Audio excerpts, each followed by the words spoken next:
அகில பாரதிய வித்யார்த்தி பரிஷத் அமைப்பினர் செய்தியாளர்களை இன்று சந்தித்தனர். அப்பொழுது அவர்கள், அகில பாரதிய வித்யார்த்தி பரிஷத் கடந்த 75 ஆண்டுகளாக வெற்றிகரமாக மாணவர்கள் மத்தியில் தேசிய புனர் நிர்மாண பணிகளையும் கல்வித்துறையில் தேசபக்தியை வளர்க்கும் வகையிலும் செயல்பட்டு வருகிறது. வருகின்ற 27, 28 ஆகிய 2 நாட்கள் மத்திய செயலாக்க குழு கூட்டம் புதுவையில் நடைபெறவுள்ள நிலையில், இதில் இந்தியாவின் முக்கிய பல்கலைக்கழகங்கள், NIT, IIT போன்ற பல்வேறு கல்வி நிறுவனங்களில் இருந்தும் அனைத்து மாநிலங்களில் இருந்தும் தேர்ந்தெடுக்கப்பட்ட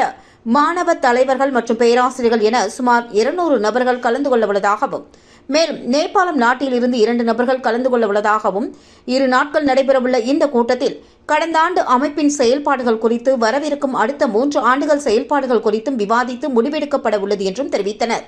வரக்கூடிய 2024-25 கல்வி ஆண்டு அர்த்தமுள்ள மகிழ்ச்சியான மாணவர் வாழ்க்கை என்ற தலைப்பில் பாரத தேசத்தில் உள்ள அனைத்து கல்வி நிறுவனங்களிலும் உள்ள மாணவர்களிடம் கொண்டு செல்ல உள்ளதாகவும், தேசிய கல்விக் கொள்கை திட்டத்தை அனைத்து மாநிலங்களிலும் அமுல்படுத்துவது தொடர்பாகவும்,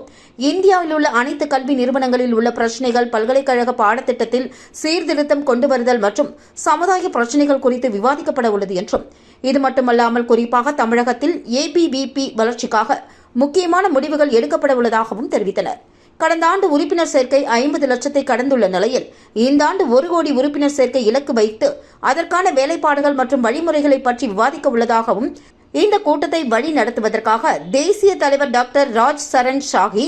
தேசிய பொதுச் செயலாளர் டாக்டர் யாக்வால் கியா சுக்லா, தேசிய அமைப்பு செயலாளர் ஆஷித் சௌஹான் உள்ளிட்டோர் கலந்து கொள்ள உள்ளதாகவும் தெரிவித்தனர்.